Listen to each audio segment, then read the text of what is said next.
Next time you're at IKEA, grab this picture ledge. It's the secret to upgrading your curtains. Unwrap it, flip it over, and position it close to your ceiling curtain rail. Drill holes in the ceiling and use strong ceiling anchors to mount it directly. If you need more length, just add another ledge right next to it. If you have an open end, like I do, make a miter cut on the end piece and connect it with another small return piece. I glued the end piece together and installed it on the ceiling. My curtain fascia is done, and now it's time to add some light. I picked an LED strip with adhesive backing and cut it to fit the length of the fascia. I peeled the backing and stuck it onto the inner side. Then I simply ran the wire to the nearest power socket. Now turn the light on. This is an amazing idea to cover your curtain rails and add some ambient light to your home. It not only elevates your home interior, but also sets the mood and enhances the functionality of spaces by ensuring they are evenly lit and inviting. I've seen this mirror all over the internet and I thought, let's make it. First, I went to Home Depot and grabbed a piece of regular plywood that was 1/4 inch thick. I also grabbed two 2x8s to use as a cross brace on the back of the plywood to give it some stability. I centered the plywood over the braces and used contractor screws to screw it in place. I then began cutting my lattice strips to size. All the measurements vary on how big you want your actual mirror to be, but I chose to do 7 mirrors down and 4 across. Once all the pieces were cut, I began securing them into place with 1-inch brad nails. I used the mirrors as spacers to make sure not only were my boards straight, but they were also the perfect width across. I then sawed off the excess plywood.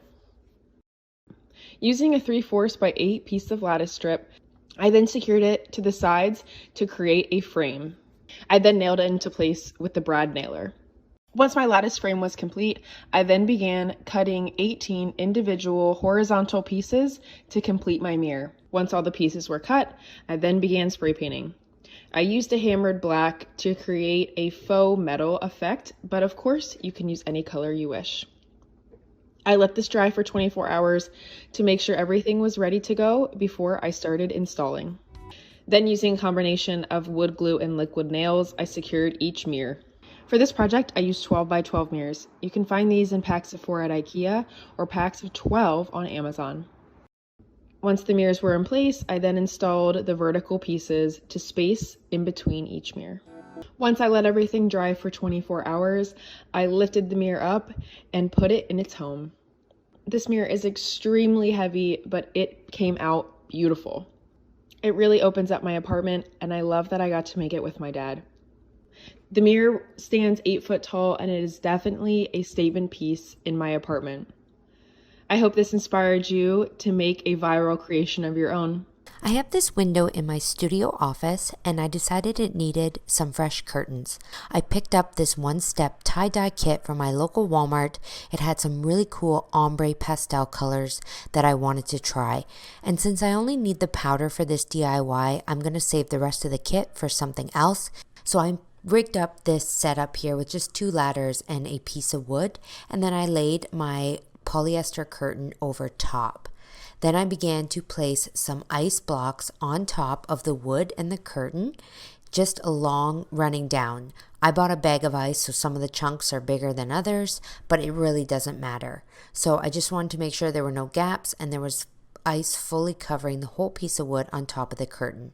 Then I began to dump out my powdered dye over top of the ice. I tried to do this as evenly as possible, making sure that all the ice was covered with powdered dye. I used all the colors in the kit and spread them out across the entire plank of wood. Now the easy part is just to sit back and let the sun melt the ice and see what kind of colored patterns come out. So where I am right now, I'm in Canada, and it was actually 33 degrees Celsius this day, so the ice was melting at a pretty rapid rate. But upon standing back and watching it, I saw that I did have some large spots of dye just kind of clumping and sitting in one area. So I did add a bit more ice around, and I did actually also pour some water over the ice to kind of allow those clumpy parts to drip down so that I wouldn't get big blocks of color. When I started watching it, I had my piece of wood tilted. I thought it would create a cool design, but I decided that I really actually didn't like the way the colors were kind of floating down towards one end of the curtain. So I did decide to level it out halfway through just by lowering the wood down on a different rung on my ladder, making it more even to allow the color to evenly displace down my curtain. Once the ice is completely melted, you just take your curtain off your piece of wood and then just place it in the dryer till it's dry. This is a polyester curtain that I'm using here. Upon doing the project, if I had to do it again, I would probably use a 100% cotton curtain.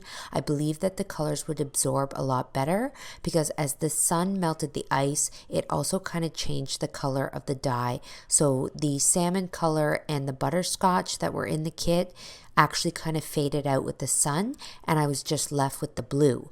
But honestly, I think it's actually really light and delicate, and I think it's a perfect fit for this window. So I now have these super ice blue kind of ombre dyed curtains, and I think they turned out really well considering this was a very cheap, inexpensive DIY to do.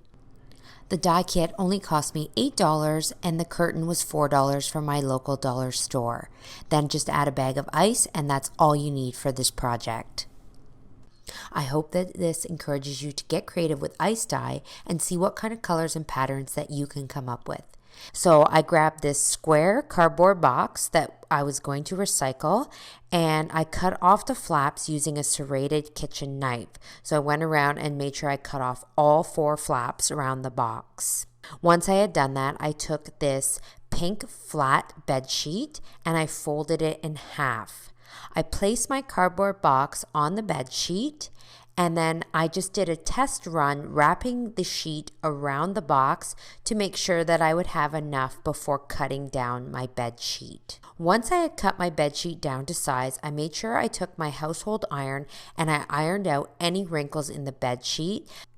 I came in with some fabric hot glue and I began gluing at the corners of the box first, making sure I pulled the sheet nice and tight as I was gluing. So I went around with my hot glue and continued gluing sporadically around the box. Again, making sure that I pull really tight so that I don't have any visible lines or wrinkles in the sheet. Once I had glued all the side, I finished it off by folding over the sheet and then gluing it so that I had a nice hem. For the bottom, I glued it just as if I was wrapping a present. And then I flipped my box over and then secured with glue around the rim. To make my handles for my box, I am going to take 12 pieces of butcher rope. I cut these pieces of rope so they're about 15 inches in length, and then taking a rubber band, I tied them all together at one end. Then I separated the pieces of rope into 3 pieces, 4 pieces of rope for each piece, and then I began braiding down the rope. Once I got to the end of the rope, I secured it with another rubber band. Then I took another scrap piece from my bed sheet that had a nice hem on it and I attached it to the top edge inside of my box. This is just going to give my box a nice finish from the inside and as well hide any unsightly seams. I could also tuck my rope handle inside first and then secure this hemmed piece around the rope. So this just adds a little bit of extra security holding my rope handle in place. So I continued going around the box, adding this hemmed piece all the way around. And I added another handle on the other side of the box as well.